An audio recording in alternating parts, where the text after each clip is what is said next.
Hello student. Okay, unit number 3 ની અંદર we have started about the methods, okay, the physical methods of the microbial control. Okay, તો એની અંદર આપણે હીટની વાત કરી હતી. In that we have also discussed about the moist yeast and dry yeast. Okay, તો અહીંયા સુધી આપણે જે પોઈન્ટ્સ જે છે એ ફિનિશ કરે. તો હવે આપણે નેક્સ્ટ પોઈન્ટ જોઈએ. તો નેક્સ્ટ પોઈન્ટ જે છે that is the physical methods of microbial control ની અંદર that is the filtration. Okay, તો ફિલ્ટ્રેશન ઇઝ ઓલ્સો મેથડ કે જેના અંદર તમે માઇક્રો ઓર્ગેનિઝમ્સ જે છે એને મીન્સ રિમૂવ કરી શકો છો.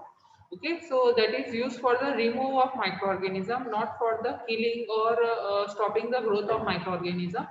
So removal of the microorganisms by you have to pass your liquid or gas whatever you want to sterile, okay, through the screen, and the screen is like the material with the small pore. Okay, so that is the filtration unit. Okay, so it is used to sterilize the heat sensitive material like the vaccine, enzyme, antibiotics and some culture media.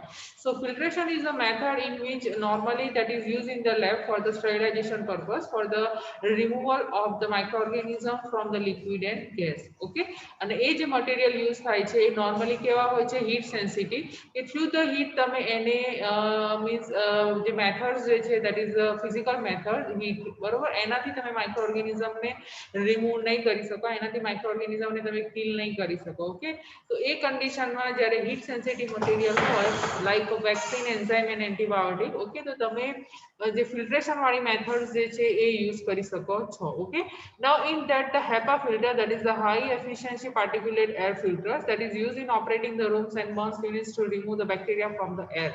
Okay, તો HEPA filters જે છે normally laminar air flow જે છે આપણી લેબની અંદર છે, તો laminar air ફ્લોની અંદર HEPA ફિલ્ટર યુઝ કરવામાં આવે છે અને એ HEPA ફિલ્ટરમાંથી જે એર આવે છે જે મીન્સ ઓપરેટિંગ રૂમ્સ હોય ત્યાં પણ યુઝ થાય છે બરોબર, ત્યાં બર્નર પણ યુઝ થાય છે અને એની અંદર નોર્મલી શું છે કે એટલા એરિયામાં જે એર જે છે દેટ ઇઝ ફ્રી ઓફ શું થઈ જશે બેક્ટેરિયા થઈ જશે બરોબર, કારણ કે HEPA ફિલ્ટરની જે સાઇઝ જે છે એ બેક્ટેરિયાની સાઇઝ કરતાં પણ કેવી છે જે પોર સાઇઝ નાની છે એટલે બેક્ટેરિયા જે છે રિટેન થશે અને એમાંથી પાસ થતી એર જે હશે એમાં બેક્ટેરિયા રહેશે નહીં.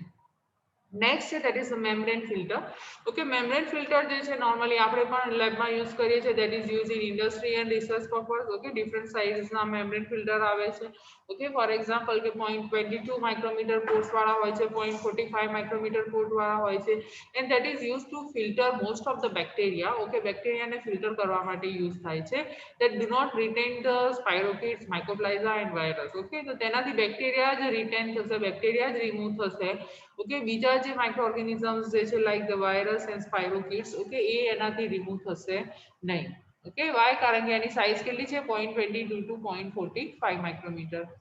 નેક્સ્ટ છે મેમ્બ્રેન ફિલ્ટર છે, એની જે સાઇઝ જે છે ફિલ્ટરની pore size that is 0.01 micrometre pores. Okay, so it retain all the virus and some large proteins. Okay, એ એકદમ મીન્સ નેરો એકદમ ઝીણા આવે છે that is 0.01 માઇક્રોમીટર પોર્સ વાળા કે જેની અંદર વાયરસ પણ શું થશે રિટેન થશે કે તમારા જોડે કોઈ લિક્વિડ છે ગેસ છે અથવા એનિમલ અથવા ટિશ્યુ કલ્ચર લેબમાં તમે જે મીડિયા યુઝ કરો છો તો એમાં તમારે વાયરસ છે બરોબર, અમુક લાર્જ પ્રોટીન્સ છે, bacteria each and everything micro organisms જે છે તમે એનાથી શું કરી શકશો રિમૂવ કરી શકશો. Clear? Okay, so that is about the filtration. J normally method say not for the control, that is for the removal of microorganism from the liquid from your sample. Next method છે that is the physical methods of microbial control ની અંદર that is the low temperature. Okay, so at the low temperature microorganisms જે છે એનું જે protein જે છે sometimes શું થાય કે denature થાય because of the ice crystal. So that is the method to reduce the number of living microorganism which is present in your sample. Okay, so one thing that is you use that is a refrigerator where temperature is between 0 to 7 degree. So the bacteriostatic effect normally એના અંદર આવશે કે જ્યારે તમે કોઈ પણ તમારું liquid culture છે તમારું કોઈ પણ સેમ્પલ છે તમે 0 થી 7 ડિગ્રીની અંદર મૂકો છો ત્યારે બેક્ટેરિયાનો ગ્રોથ શું થશે અટકાશે. That is the bacteriostatic effect. બેક્ટેરિયાનો ગ્રોથ શું થશે અટકાવાશે. ઓકે, બેક્ટેરિયો સિડાલ હોય તો ગ્રોથ બેક્ટેરિયા જે છે એ શું થાય કિલ થાય, સિડાલ એક્ટિવિટી છે. સ્ટેટિક એક્ટિવિટી મીન્સ ગ્રોથ શું કરે છે અટકાવે છે. So it reduce the metabolic rate of most of the micro organism. Okay, metabolic rate જે છે માઇક્રો ઓર્ગેનિઝમની શું કરે છે રિડ્યુસ કરે છે. So they can not reproduce or produce the toxin. Okay, એટલે એનાથી એ મીન્સ મેટાબોલિક રેટ એની જે છે રિડ્યુસ થાય છે, એટલા માટે most of the micro organisms જે છે એ એનું પ્રોડક્શન જે છે એનો ગ્રોથ જે છે શું કરી દેશે, સ્ટોપ કરી દેશે. ક્લિયર? તો રેફ્રિજરેટર એક એવી મેથડ છે કે જ્યાં ટેમ્પરેચર લો હોય અને તમને કેવી ઇફેક્ટ આવે છે, બેક્ટેરિયોસ્ટેટિક. Next, that is the freezing. So freezing means the temperature below 0 degree. Okay. So below 0 degree ની અંદર 2 point છે. One that is the flash freezing and second that is the slow freezing. Okay. Flash freezing means that do not kill most of the micro. Flash freezing જે છે બધા જ માઇક્રોઓર્ગેનિઝમ ને kill નથી કરતું, કે જેના અંદર સડનલી માઇક્રોઓર્ગેનિઝમ અથવા સડનલી તમારા સેમ્પલ ને લો ટેમ્પરેચર માટે લઈ જવામાં આવે છે. સ્લો ફ્રીઝિંગ કે જેની અંદર મોર હાર્મફુલ જે બેક્ટેરિયા હોય છે, મોર હાર્મફુલ જે microorganism હોય છે which is present in your sample. Okay, and because of the ice crystal એના સેલ સ્ટ્રક્ચર ને શું કરશે, ડિસ્ટર્બ કરશે, એટલે એનો ગ્રોથ શું થશે, અટકશે અથવા એ માઇક્રોઓર્ગેનિઝમ કિલ થશે. So over a third of vegetative bacteria may survive 1 year and most of the parasites are killed by few days of freezing. Okay, parasites હોય કોઈ પણ પ્રોટોઝોઆ અથવા પેરાસાઇટ એ પણ ફ્રીઝિંગ થી, બીકોઝ એનું સેલ સ્ટ્રક્ચર શું થઈ જશે, ડિસ્ટર્બ થઈ જશે બિલો ધ 0 degree. ઓકે, તો સ્લો ફ્રીઝિંગ થી મીન્સ કેવું કે over the third of the vegetative bacteria, એટલે કે તમે ઓવર ધ યર તમે રાખો તો કદાચ એકાદું બેક્ટેરિયા લાખોની સંખ્યામાં હોય તો એ જીવતું રહે, બાકી બધા જ માઇક્રો ઓર્ગેનિઝમ શું થઈ જશે, કિલ થઈ જશે. ક્લિયર? ઓકે, તો this is the last method, physical method for the microbial control, that is the low temperature. In that we have discussed about the refrigeration and second that is the freezing. Now એના પછી next જે method છે physical methods of microbial control ની અંદર, that is the radiation. Okay, so there are 3 types of the radiation that kill the microorganism. હવે કઈ ટાઈપના radiation માઇક્રોઓર્ગેનિઝમ ને કિલ કરે છે, તો one that is the ionizing radiation. Okay, રેડિયેશનમાં પણ 3 અલગ અલગ ટાઈપના રેડિયેશન છે કે જે ઇફેક્ટિવલી લેબની અંદર, ઇન્ડસ્ટ્રીની અંદર, રિસર્ચ લેબમાં પણ યુઝ થાય છે for the killing purpose, for the killing of microorganism. So one that is the ionizing radiation, means that is the gamma rays છે, x-ray છે, electron beams છે, or high energy rays છે that have the short wavelength, okay, less than 1 nanometer. So that is used as a ionizing radiation for the killing of microorganism. So it disload the electron from the atom and form the ion. Okay, એનાથી શું થશે કે when you are passing your ionizing radiation through your sample, કે આ તમારું sample છે ને એમાંથી ionizing radiation પાસ થાય છે, તો તમારા સેમ્પલમાં જે માઇક્રોઓર્ગેનિઝમ હશે which have the atom, okay, તો એ એટમમાંથી આયન જે છે રિમૂવ થશે, બરોબર, ઇલેક્ટ્રોન પ્રોટોન જે છે ડિસ્ટર્બ થઈ જશે બેલેન્સ, અને એ એટમ જે છે that is converted to form what, ion. So that cause the mutation in DNA and also produce the peroxides. Okay, તો peroxides જે છે શું છે, એક ટોક્સિન છે કે જેનાથી માઇક્રોઓર્ગેનિઝમ કિલ થાય. તેનાથી શું થશે કે આયનનું ફોર્મેશન થશે, અને એ ion means oxygen dependent independent mechanism વાળા પણ હોય છે, જે તમે ટીવાયમાં ડિટેલમાં સ્ટડી કરશો. તો એનાથી શું થશે કે જ્યારે આયનાઇઝિંગ રેડિયેશન પાસ થશે, બરોબર, ત્યારે ડીએનએમાં મ્યુટેશન આવશે, એના જે એટીજીસી જે છે ન્યુક્લિયોટાઇડ્સ, બરોબર, એમાં શું થશે, ડિસ્ટર્બન્સ થશે અને એનાથી મ્યુટેશન થશે.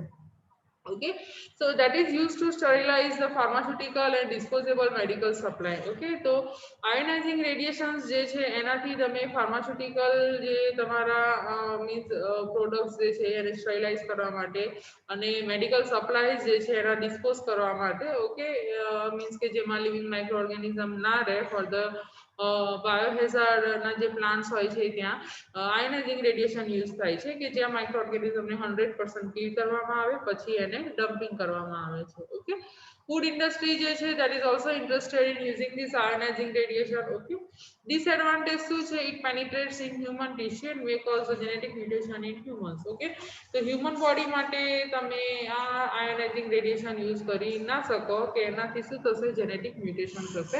તો that is used only in sample કે જેની અંદર લેબમાં માઇક્રોઓર્ગેનિઝમ્સ જે છે એને તમારે શું કરવા છે, કિલ કરવાના છે through the radiation, and that is ionizing radiation. Now this is the form of radiation. Okay, visible lights જે છે that is start from આ જે છે તમને ખબર છે કે કઈ રેન્જ જે છે યુવી ની અંદર આવે, એક્સરે માં આવે, ગામા, ઇન્ફ્રા, માઇક્રો અને રેડિયો વેવ્સ ની અંદર આવે. ઓકે, નેક્સ્ટ જે છે રેડિયેશન ની અંદર that is the ultraviolet light. Okay, that is the UV light. So UV light જે છે that is the non ionizing radiation છે. Okay, the wavelength is longer than 1 nanometers. જે છે it damages the DNA by producing what the thymine dimer, and that will cause the mutation. Okay, તો UV light ની અંદર તમે micro organisms જે છે ટીવાય માં તમારે પ્રેક્ટિકલ્સ પણ આવશે કે જેની અંદર તમારે માઇક્રો ઓર્ગેનિઝમ ને ઇનોક્યુલેટ કરવાના છે. આફ્ટર ઇનોક્યુલેશન એનો ગ્રોથ પર્ટિક્યુલર મીન્સ ટાઈમે આવી જાય ગ્રોથ, પછી તમારે યુવી લાઇટ ની અંદર મૂકવાના છે and then you have to check the death rate. Okay, any death rate જે છે કઈ રીતે ડિક્રીઝ થાય છે તમારે ચેક કરવાની રહેશે. ક્લિયર? તો યુવી લાઇટ જે છે એ કઈ રીતે માઇક્રો ઓર્ગેનિઝમ જે છે એને ડિસ્ટર્બ કરશે કે જ્યાં થાઇમિન ગ્રુપ આવતો હોય, બરોબર, કે થાઇમિન ની બાજુમાં થાઇમિન છે કે અમુક સિક્વન્સ એવી હોય છે ડીએનએ સિક્વન્સ કે જ્યાં થાઇમિન જે છે એ સળંગ આવે અને એના સામે એડેનાઇન હશે, એટલે થાઇમિન છે તો સામે એડેનાઇન છે, બરોબર. પણ જે એડજસ્ટ થાઇમિનની બાજુમાં જે થાઇમિન છે એ બંને વચ્ચે શું બનાવી દેશે? ડાયમર બનાવી દેશે. એ ડાયમર બનાવશે તો સામે એડેનાઇન જે છે એ ઇન્સર્ટ થશે નહીં, બરોબર. અને એ થાઇમિન ડાયમરના કારણે એ ડીએનએ ની સિક્વન્સમાં શું આવશે? મ્યુટેશન. એમાં મ્યુટેશન આવશે તો એના રિલેટેડ પ્રોટીન જે છે એ શું થઈ જશે? ડીનેચર થઈ જશે. Okay, so that is use to disinfect the operation rooms જે છે, નર્સરી છે, કેફેટેરિયાઝ જે છે, બરોબર, કે નોર્મલી એઝ અ ડિસઇન્ફેક્ટન્ટ તરીકે, બરોબર, યુવી લાઇટ યુઝ થાય છે કે જે માઇક્રો ઓર્ગેનિઝમને શું કરવામાં આવે છે? કિલ કરવામાં આવે છે. એનો ડિસએડવાન્ટેજ શું છે કે it damage the skin, I, specially eyes જે છે કે જ્યારે યુવી લાઇટ ચાલુ હોય તો સીધી તમારી સ્કિન જે છે એને પણ ડેમેજ કરે છે, તમારી આઈઝને પણ એ ડેમેજ કરી શકે છે and it does not penetrate through the paper, glass or cloth. Okay, તો નોર્મલી યુઝ થાય છે લેમિનાર એર ફ્લો છે, એનો જે સરફેસ એરિયા છે, વર્કિંગ સરફેસ એરિયા, એને સ્ટરીલાઇઝ કરવા માટે પણ યુવી લાઇટ યુઝ થાય છે. અમુક પ્રેક્ટિકલ્સ પણ તમારે આવશે. આપણી જોડે યુવી ચેમ્બર છે, બરોબર, જેમાં આપણે પ્રેક્ટિકલ કરીશું ટીવાયમાં. તો યુવી લાઇટ જે છે વાઇડલી યુઝ થાય છે, બરોબર, પણ ધ્યાન શું રાખવાનું કે તમારે આઈ અને સ્કિન બંનેથી એ યુવી લાઇટ જે છે એ બંને આ પોર્શન જે છે કેવા છે? સેન્સિટિવ છે. ઓકે, તો અહીંયા આપણે રેડિયેશન વાળું જે પોઈન્ટ્સ જે છે that is the physical method of microbial control. Okay, એની અંદર આપણે વાત કરી આયોનાઇઝિંગ રેડિયેશનની અને સેકન્ડ છે that is the non ionizing radiation. Okay, હવે chemical methods of microbial control. Okay, તો chemical methods of microbial control જે છે એ આપણે હવે નેક્સ્ટ લેક્ચરથી સ્ટાર્ટ કરીશું. ઓકે, તો physical method of microbial control અહીંયા આપણે એન્ડ કરીએ છીએ. હવે નેક્સ્ટ લેક્ચરથી આપણે સ્ટાર્ટ કરીશું chemical method of microbial control. Okay, thank you, by.